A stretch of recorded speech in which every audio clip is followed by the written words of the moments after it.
ٹھیک ہے سہیل صاحب، میں آپ سے پوچھ لیتی ہوں، نیب کو ختم کرنے سے احتساب کا نظام آپ کو لگتا ہے بہتر ہو سکتا ہے؟ سہیل صاحب آپ آواز سن پا رہے ہیں؟ دیکھیے جی نیب کا قانون میں بہتری سے یقینی طور کے اوپر ہر وقت کی ضرورت رہی ہے۔ میثاق جمہوریت کے اوپر دستخط کرتے وقت بھی اس بات کے اوپر اتفاق رائے طے پایا تھا کہ جو نیب کا یہ قانون ہے اس کو ختم ہونا چاہیے۔ اچھا، صرف یہی نہیں، باقی جماعتوں کے حوالے سے پاکستان پیپلز پارٹی ہو، نون لیگ ہو، دیگر جماعتیں ہوں، جب انہوں نے اس قانون کے اندر بہتری لانے کی کوشش کی، اصلاحات کی کوشش کی، ترمیم کرنے کی کوشش کی، تو ایک امپریشن یہی ملا کہ جو کہ ان کی اپنی قیادت کے خلاف کیسز جاری ہیں تو یہ کلین چٹ حاصل کرنا چاہتے ہیں، ان کیسز سے بچنا چاہتے ہیں، لہٰذا ان کی انٹینشن یہ ہے۔ لیکن جب پہلی مرتبہ ایک میجر امینڈمنٹس ہوئیں نیب کے قانون کے اندر، وہ پاکستان تحریک انصاف کا دور حکومت تھا، سابق وزیر اعظم نے کراچی کے اندر ایک تقریب کے دوران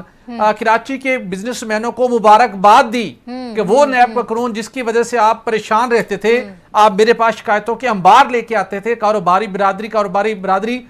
بزنس کرنے کے حوالے سے کمفرٹیبل نہیں تھی، ہم نے اس قانون میں ترمیم کر دی ہیں، اب آپ کو بلا وجہ کرپشن کے کیسز میں ڈریگ نہیں کیا جائے گا۔ تو سابق چیئرمین وزیر اعظم سابق پرائم منسٹر عمران خان صاحب نے بھی اس چیز کو اس معاملے کو سمجھا کہ اس کی کیا خرابی ہے، اس میں امینڈمنٹ ہونی چاہیے، یعنی پی ٹی آئی گورنمنٹ نے، اور انہوں نے یہ اقدام اٹھایا۔ اب اگلی بات یہ ہے کہ دنیا بھر کے اندر جب بھی کوئی قوانین بنتے ہیں، وقت گزرنے کے ساتھ اگر اس کے رزلٹ ٹھیک نہیں آ رہے، آپ کی سوشو اکنامک فیبرک تباہ ہو رہا ہے، تو اس میں کیا قدغن ہے کہ آپ اس کو ریوزٹ کر لیں۔ چلیں سیاسی پاکستان تحریک انصاف، نون لیگ، پیپلز پارٹی، تمام جماعتوں کو ایک سائڈ پہ کر دیں۔ اس ملک کی جو سپریم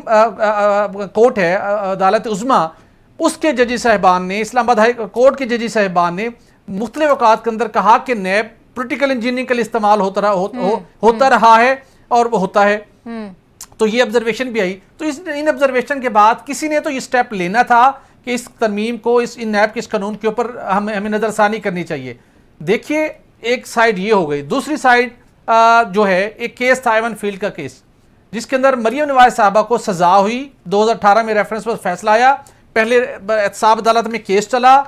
انہوں نے پیشیاں بھگتیں، سزا ہوئی 7 سال کی، اپیل میں گئیں اسلام آباد ہائی کورٹ میں، جب نیب سے ان سے متعلق ڈاکومنٹری ایویڈنس کورٹ نے مانگے، ٹائم دیا، وہ ثابت نہ کر سکے، ان کی بریت ہو گئی۔ لیکن اب یہ بتائیے کہ 4-5 سال اس طرح کے اور بہت سے کیسز ہیں۔ میں آپ کو ایک اور کیس کر دیتا ہوں جو ڈاکٹر عاصم صاحب کے خلاف کراچی کی احتساب عدالت میں ریفرنس فائل ہے 470 روپے کا، اس میں ایکس سیکٹری پیٹرولیم، جن کو میں ذاتی طور پہ جانتا ہوں، ریٹائر ہو چکے ہیں، ان کا کوئی اس سے اندر لینا دینا نہیں تھا، آج تک وہ پیشیاں بھگت رہے ہیں۔ ایون درمیان میں ان کتنے حالات خراب تھے کہ کراچی جانے کے لیے پیشی پر ٹکٹ خریدنے کے ان کے پاس پیسے نہیں تھے۔ جب وہ بری ہوں گے 7 سال بعد، اس کا کون جواب دے گا؟ اسٹیٹ تو خاموش ہو جائے گی، نیب بھی خاموش ہو جائے گی۔